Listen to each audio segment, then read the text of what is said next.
Hi మామ, welcome back. 2 days world wide collection reports start చేసే ముందు మామ చాలామంది సబ్స్క్రైబ్ చేసుకోవట్లేదు. సో నోటిఫికేషన్ ఆన్ చేసి పెట్టుకోవట్లేదు అండ్ వీడియో లైక్ చేయడం లేదు మామ, సపోర్ట్ చేయండి. ఓకే, అండ్ ఇప్పుడు కంటెంట్ వచ్చేద్దాం. 2 days world wide collection reports movie. ఇక మన తెలుగు రాష్ట్రాల్లో ఈ సినిమా 2 రోజులకి 1,58,00,000 నెట్ కలెక్షన్ చేసింది. మరి గ్రాస్ చూసుకుంటే 2,90,00,000. ఇక Karnataka, rest of India, overseas, so ఈ 3 కలిపి 14 లక్షలు నెట్ కలెక్షన్ చేసింది. ఇక cinema total worldwide net collection చూసుకుంటే 1,72,00,000. ఇక cinema total worldwide gross చూసుకుంటే 3,25,00,000. సో ఓవరాల్గా ఈ సినిమా థియేటర్కల్ బిజినెస్ చేసింది 3,25,00,000. సో బ్రేక్ టార్గెట్ కొట్టాలంటే 3,50,00,000 నెట్ కలెక్షన్ చేయాలి. సో మొత్తానికి ఈ సినిమా నీడ్ అంటారు ఇంకొక 1,78,00,000 నెట్ కలెక్షన్ చేస్తే సినిమా బ్రేక్ టార్గెట్ కంప్లీట్ అయిపోతుంది. అండ్ డ్యామ్స్డ్గా సోమవారం కంతా అంటే ఇంకొక 2 days సినిమా బ్రేక్ టార్గెట్ ఈజీగా కంప్లీట్ అయిపోతుంది. సో మొత్తానికి సూపర్ హిట్ దూసుకోబోతుంది. ఈ గోదావరి బ్యాక్డ్రాప్లో వచ్చిన ఒక ఫీల్ గుడ్ మూవీ అనమాట.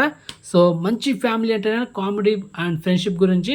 మామయ్య రీసెంట్గా కమిటీ కుర్రోలు మూవీ కూడా 3 రోజుల్లో బ్రేక్ టార్గెట్ కొట్టేసి 1,50,00,000 పైన ఆ సినిమాకి లాభాలు వచ్చి సినిమా బ్లాక్ బస్టర్ దూసుకోబోతుంది.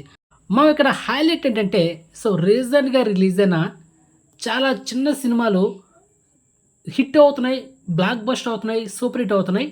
అదేవిధంగా కొత్త డైరెక్టర్స్ వస్తున్నారు, కొత్త యాక్టర్స్ వస్తున్నారు, కొత్త సబ్జెక్ట్ వస్తున్నాయి, కామెడీ ఫ్రెష్గా ఉంది. కానీ మనకు డైరెక్టర్స్ ఉన్నారు, హరిశంకర్ కానీ, తర్వాత పూరి జగన్నాథ్ గారు కానీ అండ్ మిగతా డైరెక్టర్స్ ఉన్నారు. సో వాళ్ళు కొత్త సబ్జెక్ట్స్ ఎందుకు తీసుకురావట్లేదు?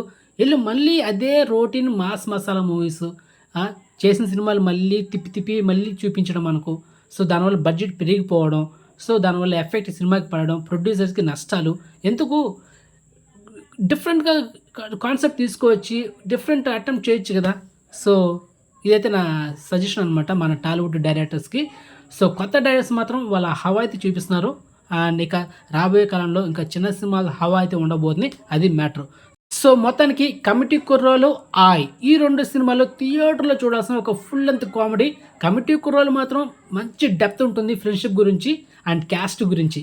కానీ ఈ మూవీ సరదాగా ఒక 10 రోజుల పాటు మన ఫ్రెండ్ వాళ్ళ ఇంటికి స్టే చేస్తే అక్కడ వాతావరణం ఎలా ఉంటుంది, సో అలా ఉంటుంది అనమాట. సినిమా మాత్రం ఒక మంచి feel good movie, full comedy movie అనమాట మొత్తానికి అయితే.